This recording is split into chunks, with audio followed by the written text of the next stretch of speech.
Dear students, control systems course lecture series में हमारा आज का लेक्चर है रूट लोकस रूल नंबर 4 और 5।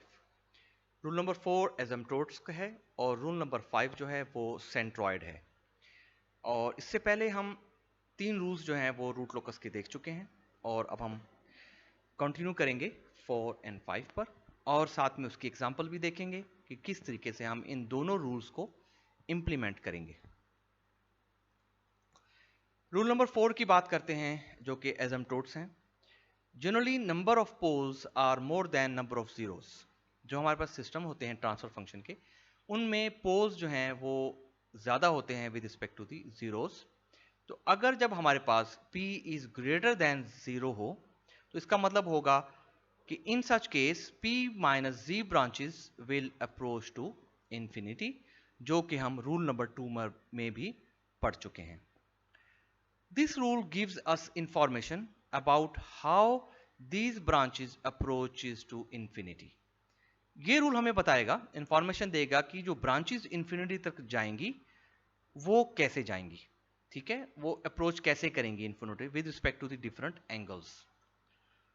The branches which are approaching to infinity do so along the straight lines called asymptotes of the root locus।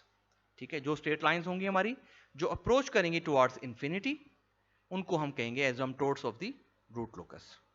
और हम बड़ी simple सी definitions भी एजम्प्टोट्स की कह सकते हैं। वो ये है कि asymptotes are the guidelines for the branches approaching to infinity. It's a very simple definition और समझने के लिए बड़ी आसान।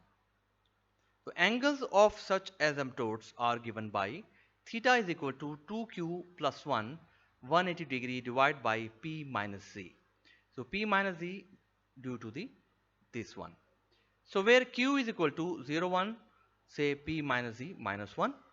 और एक बात में रखेंगे कि asymptotes are always symmetrical located about real axis। तो अब देख लेते हैं कि फर्दर। अच्छा, अब सेंट्रॉइड की पहले बात कर लें रूल नंबर 5 में, फिर दोनों की कंबाइंड एग्जांपल जो है वो करेंगे। तो rule number 5 is the centroid. Now only the angles of asymptotes are not sufficient.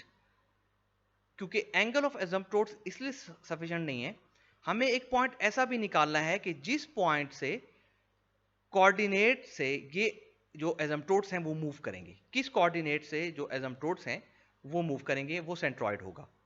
But where the asymptotes are located in the S plane is equally important. कि एसिम्प्टोट्स जो हैं वो एस प्लेन पर किस पॉइंट पर locate करते हैं वो समझना भी जरूरी है। वो निकलेगा तो फिर हम इनको टुवर्ड्स इंफिनिटी लेके जा सकते हैं ब्रांचेस को। So location of asymptotes in S plane is given by this rule। वो क्या है वो देख लेते हैं। All the asymptotes intersect the real axis at a common point। एक और बेसिक डेफिनेशन है सेंट्रॉइड की कि जितने भी एसिम्प्टोट्स हैं वो इंटरसेक्ट करते हैं रियल एक्सिस को, कहां पर, एक कॉमन पॉइंट को, और जिसको हम कहते हैं सेंट्रॉइड, और इसको डिनोट करते हैं सिग्मा से।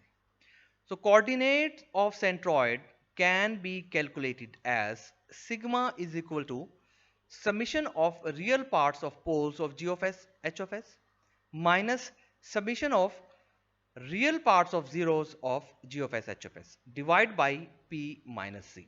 ठीक है, तो ये बात ध्यान में रखेंगे कि ये फॉर्मूला इस्तेमाल करते हुए सेंट्रॉइड का पॉइंट जो है वो लोकेट करेंगे। उसके बाद वहां से हमारी जो गाइडलाइंस हैं इंफिनिटी पे जाएंगी ब्रांचेस। की पॉइंट क्या है कि सेंट्रॉइड इज ऑलवेज और it may be located on negative और positive real axis. It may और may not be the part of the root locus. ये पॉइंट ध्यान में रखेंगे कि इट मे और मे नॉट बी, कि वो हो भी सकता है या नहीं भी हो सकता। इसलिए सेंट्रॉइड किसी भी एरिया में रियल एक्सिस या पॉजिटिव एक्सिस पर हमें मिल सकता है सिस्टम का। अब एग्जांपल देख लेते हैं for the rule 4 and 5। For the transfer function, open loop transfer function g of s h of s is equal to k upon s plus 1 s plus 2 plus j2 s plus 2 minus j2। Calculate angles of asymptotes and the centroid. अब हम देख सकते हैं यहां पर कि poles जो हैं वो 3 हैं, ठीक है, और zeros we don't have any zeros, so n is equal to p, so number of branches कितनी हो गई, n is equal to p is equal to 3, और हमें यहां से अंदाजा हो जाएगा कि p माइनस जी जो हमारी ब्रांचेस अप्रोच करेंगे infinity, so p minus Z 3 minus 0 is 3, so branches are approaching to infinity. इसका मतलब है कि तीनों ही ब्रांचेस जो हैं वो इन्फिनिटी को अप्रोच करेंगी, कोई भी ऐसी ब्रांच नहीं है जो फाइनाइट है और जो आके ओपन लूप पोल्स पर या जीरोस पर कनेक्ट हो। So poles located at s is equal to -1 और -2, ठीक है, प्लस माइनस J2। तो एंगल ऑफ एसिम्पटोट्स निकालने के लिए हमारे पास जो फार्मूला है वो है Q इज इक्वल टू ये 2Q plus 1, theta is equal to 2Q plus 1 180 degree upon P minus G, और number of asymptotes is equal to number of branches approaching to infinity. सबसे पहले Q0 ले लें, Q0 लेंगे तो Q0 पे जब यहां Q0 पुट करेंगे तो P माइनस जी हमने देख लिया 3 है, तो 2Q प्लस 1 180 डिग्री हमारे पास बचता है, जब Q0 है तो 180 divide by 3 is equal to 60 degree. तो पहला जो इंफिनिटी को अप्रोच करेगा वो होगा 60 डिग्री। अब सेकंड चलते हैं, सेकंड ब्रांच की तरफ। For Q is equal to 1, 3 branches हैं तो 3 Q लेने पड़ेंगे हमें यहां पर। तो हम देख सकते हैं सेकंड में Q इज इक्वल टू 1, जब Q1 लेंगे तो हमारे पास जो एंगल आएगा वो आएगा 180 डिग्रीज, और इसी तरीके से जब Q2 लेंगे तो 2 multiply by 2 plus 1 180 divide by 3, तो एंगल अब आ जाएगा हमारे पास थीटा 2 जो है वो 300 डिग्री। तो पहला angle 60, second angle 180 degree, third angle 300 degrees. अब सेंट्रॉइड कैसे निकालेंगे? All these asymptotes are going to intersect at a common point on real axis, जिसको हम सेंट्रॉइड कहते हैं। तो sigma is equal to real parts of poles. याद रखिएगा, you have to select real parts of pole, गलती नहीं करनी यहां पर, कभी भी कॉम्प्लेक्स पार्ट चूज नहीं करना। तो रियल पार्ट ऑफ पोल्स क्या थे हमारे पास, देख लेते हैं। रियल पार्ट से हमारे पास -1 -2 दो दफा, क्योंकि ये दो पोल्स हैं, यहां से देख लें -2 और ये -2,